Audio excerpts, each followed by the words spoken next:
বাজারে গেলে এখন লাল ডিমের আধিক্যই চোখে পড়ে বেশি।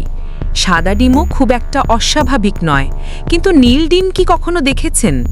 এমন বিরল এক দৃষ্টান্তই দেখা গেছে ভারতে।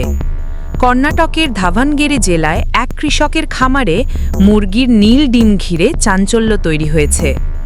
সাধারণত সাদা ডিম দেওয়া মুরগি এবার হঠাৎ একটি নীল ডিম দিয়েছে। বিষয়টি গ্রামবাসীর পাশাপাশি পশু চিকিৎসকদেরও অবাক করেছে। এই মুরগির মালিক সায়েদ নূর। তিনি 2 বছর আগে মাত্র 20 রুপিতে মুরগিটি কিনেছিলেন। নূর জানান, তার খামারে মোট 10টি মুরগি আছে। সবাই একই খাবার খায় এবং সাধারণত সাদা বা হলদেটে ডিম দেয়। নূর বলেন, এই প্রথম আমি নীল ডিম পেলাম।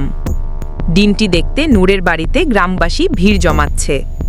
পশু চিকিৎসা বিভাগের সহকারী পরিচালক ডক্টর অশোক বলেন, মুরগি কখনো কখনো সবুজাভ হলুদ রঙের ডিম দেয়, কিন্তু নীল ডিম খুবই বিরল।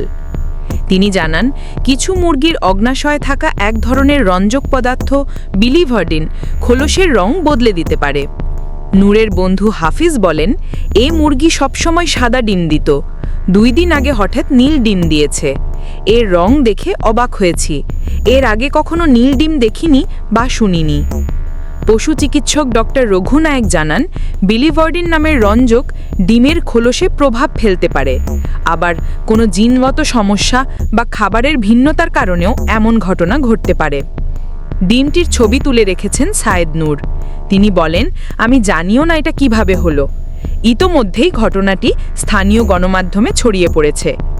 বিশেষজ্ঞরা জানিয়েছেন, চিলির আরাউকানা মুরগি এবং যুক্তরাষ্ট্রের তৈরি ওয়েটিং ট্রু ব্লু জাতের মুরগি সাধারণত নীল ডিম পারে।